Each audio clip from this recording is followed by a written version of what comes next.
Assalamualaikum warahmatullahi wabarakatuh. Selamat sejahtera semuanya.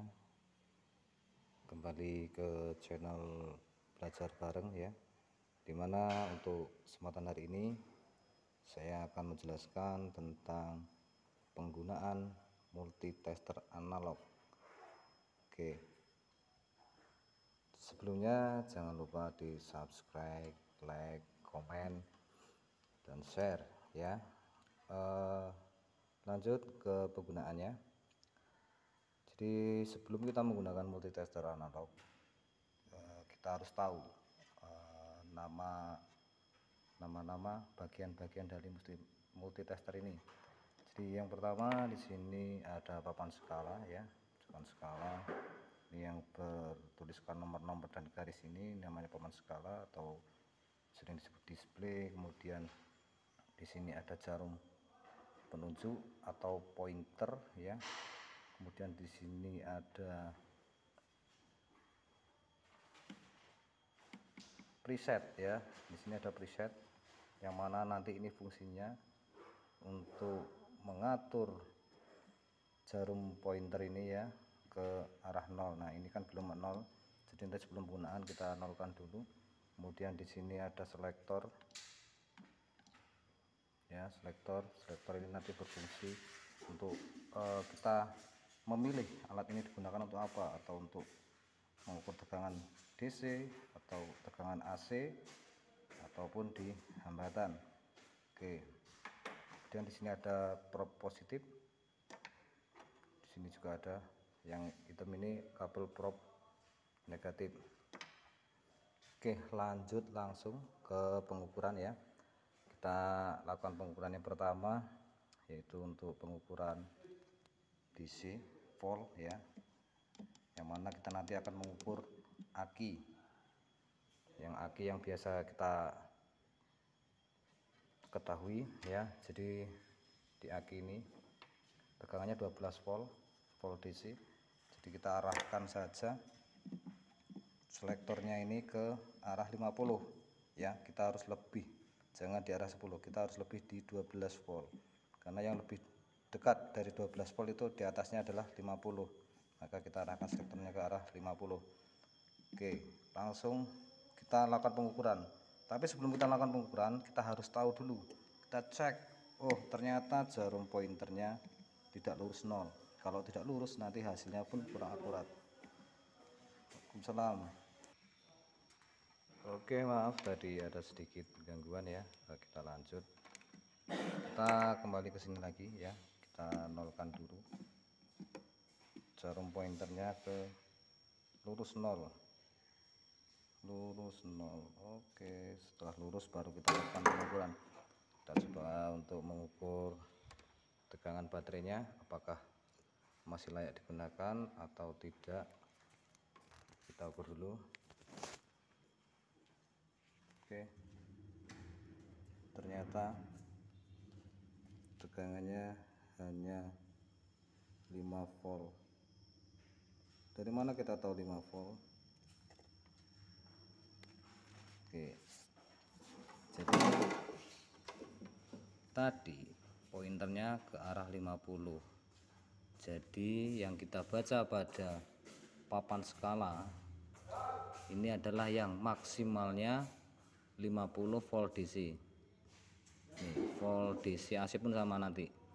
Nah, ini volt DC yang maksimalnya 50, berarti dia di angka-angka nomor 3 ya, yang atas ini kedua, kemudian yang ketiga yang maksimal 30 nih. Nah, jadi dari 0 sampai berhentinya jarum itu di angka 5. Kita ukur bergarisnya ada 1 2 3 4 5. Jadi hasilnya dari 5 volt.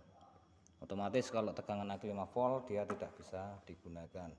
Lanjut next ke aki yang satunya. Oke, jangan sampai lupa prob negatif kita pasang di negatif aki, kemudian yang prob positifnya kita taruh di prob positif. Oke, maaf ini kita buat sendiri channelnya, jadi agak kesusahan dan keterbatasan alat. Oke, kita kasih ini aja lah.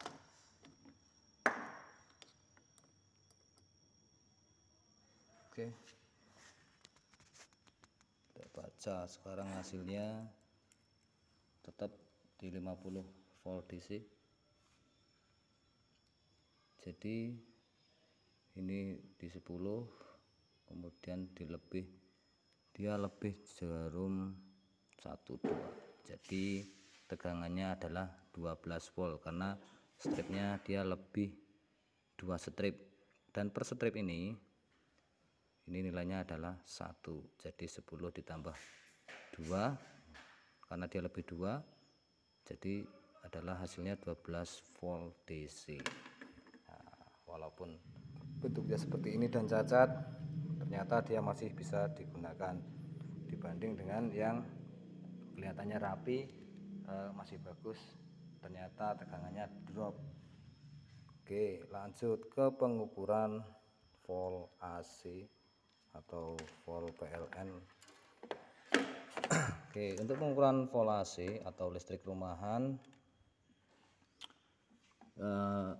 sering kita ketahui bahwa tegangannya adalah di atas dari 200 volt ya. Oke, kayaknya di 250 kita sudah aman, kita main di 250 selektornya ya. Selektor kita arahkan ke 250 AC volt atau volt AC ya, untuk mengukur listrik rumahan. Oke, langsung kita lakukan pengukuran. Nah, oke, di sini ada stop kontak ya, stop kontak listrik.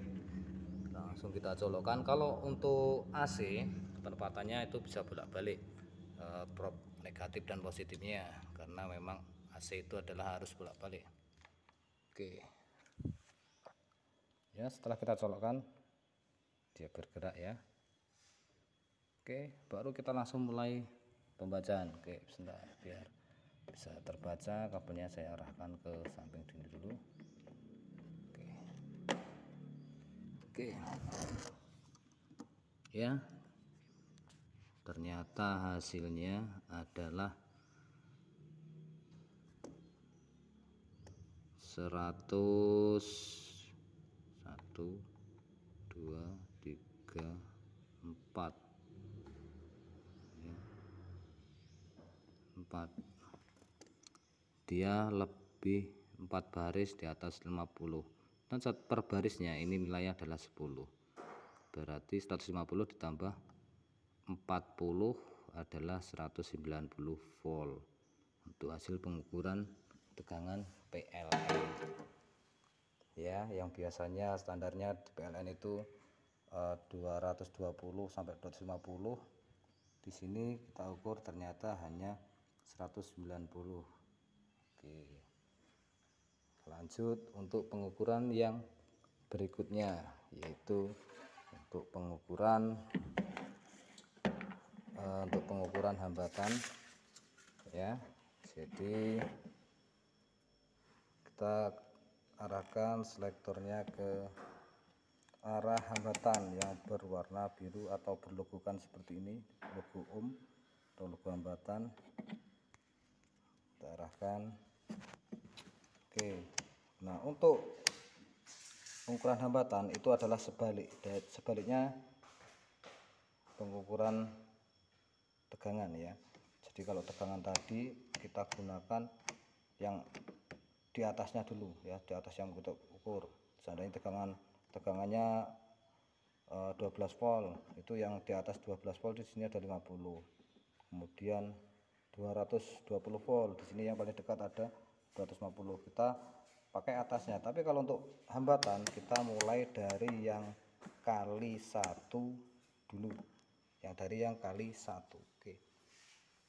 Kita coba untuk mengukur kondisi kumparan yang ada di dalam sini, yang ada di dalam alternator atau dinamo cas mobil. Oke, jadi perlu diingat untuk penggunaan pengukuran hambatan, kita terlebih dahulu harus kalibrasikan multitesternya. kalibrasikan dulu. Oke, kita nolkan dulu. Nah, ternyata di sini hasilnya lebih ya. Oke, dia lebih, jadi kita putar ke knob hambatan ya, pointer hambatan kita putar ke kanan atau ke kiri sesuai yang dibutuhkan. Oke, kita nolkan. Nah, setelah nol baru kita lakukan pengukuran berapa kehambatan kumparan yang ada di dalam sini, atau ini bisa untuk mengecek bahwasanya kumparan di sini itu tidak putus. Oke, kita ukur di terminal E dan F. E itu massa ya, massa boleh ditempel di sini, kemudian F di sini yang positifnya kita tempel, kemudian yang negatifnya kita tempel juga.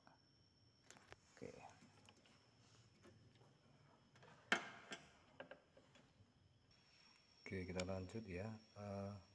Tadi karena susah keterbatasan alat, kita menggunakan penjepit ya untuk membantu. Oke, yang kabel ini arahnya ke terminal E, ini kita taruh di negatif ya, probe negatif multitester.